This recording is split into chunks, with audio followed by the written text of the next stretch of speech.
Hey kid, come over here for a second. I heard you're a gamer. Ever tried these?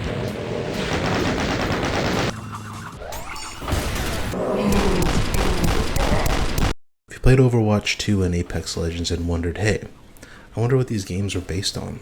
Like, where did they originate? Some would say that Overwatch and subsequently Overwatch 2 just copied Team Fortress and Team Fortress 2. And there's some truth to that. After all, Blizzard is the king at copying other ideas and making them more polished. But a little birdie told me that Overwatch 2 and Apex Legos have a lot of similarities to an older FPS genre that is still kicking around today. And I'm here to tell you about arena shooters.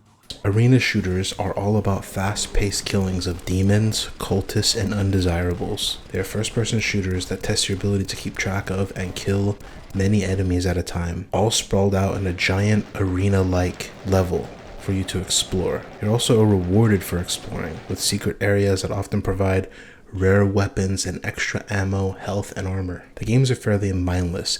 It's more about your visceral and instinctual reaction to the enemies on the screen, and less about delicately planning every single move. It's about reacting appropriately and efficiently to kill everything without anything touching you. There are some moments that summon your intellect, like puzzles to advance to the next map. Now we'll discuss the inception of arena shooters, birth of Doom. Doom was released in 1993. It's the main reason why we have the FPS genre today. Doom popularized the idea of fast-paced, action-packed gameplay, twitch reactions, speed, and momentum. The deeper we travel into the 1990s, the more arena shooters start to peek up their heads. Games like Quake and Unreal Tournament marked the true start of the genre. Due to the popularity of fast-paced FPS gameplay, adding competitive PvP elements into the mix only made sense. After all, the AI back then wasn't nearly as smart as they are now, so it made sense to fight your friends or random people online to see who was the best. On the multiplayer side is a whole nother beast when it comes to arena shooters. All I'll tell you is that the reason why we have games like Overwatch 2 and Apex Legends can be partially attributed to games like Quake and Unreal Tournament. This video will not delve too deeply into the multiplayer side of arena shooters and what kind of effect they've had on the FPS genre, which is huge by the way. But instead I want to give you a taste of the single player campaign side of it all. I want to give you a taste of this genre, and by giving you a taste, I'm hoping to unlock an interest for you.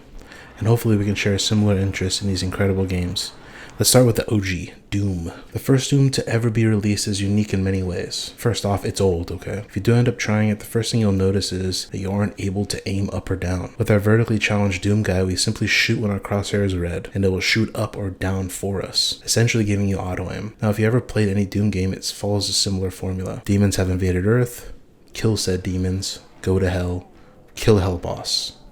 Easy. It's the same in this game as well, but this is where the idea was created. I am ashamed to admit that I didn't play Doom when I was younger. I only recently beat it this year in an attempt to understand why I enjoy games like Ultrakill, Dusk, and Medieval so much. The main functions were as follows: fast-paced gameplay, large enemy count which made the levels difficult and therefore memorable, a vast array of weaponry that can be used to dispatch said enemies, and pretty sick bosses. David Szymanski, creator of Dusk and Ironlung, has added a lot of flavor to arena shooters with the game Dusk. Dusk is the primary reason why I'm interested in this genre at all.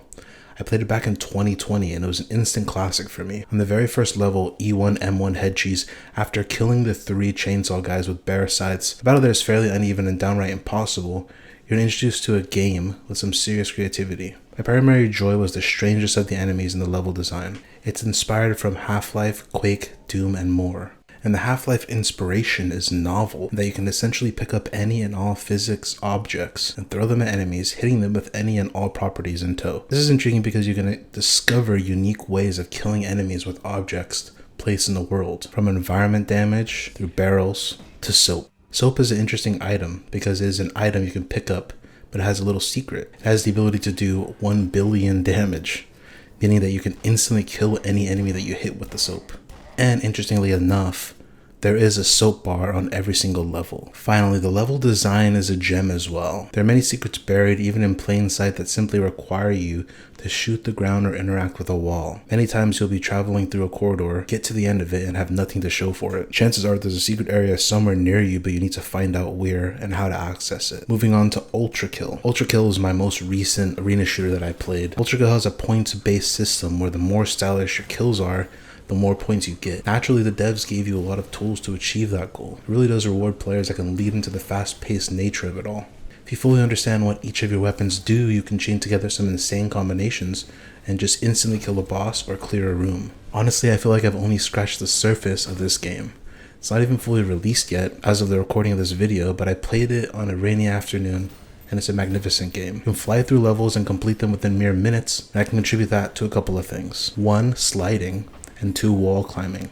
You can hold control to slide. You can also wall climb. There is one maneuver that I see used frequently in the speedrunning community. Anytime throughout the run, there are doors that slowly open for you, especially the last door before you complete the level. So many speedrunners found out that you can jump above the door, start wall climbing it, and when you jump off of it, it gives you a boost of momentum.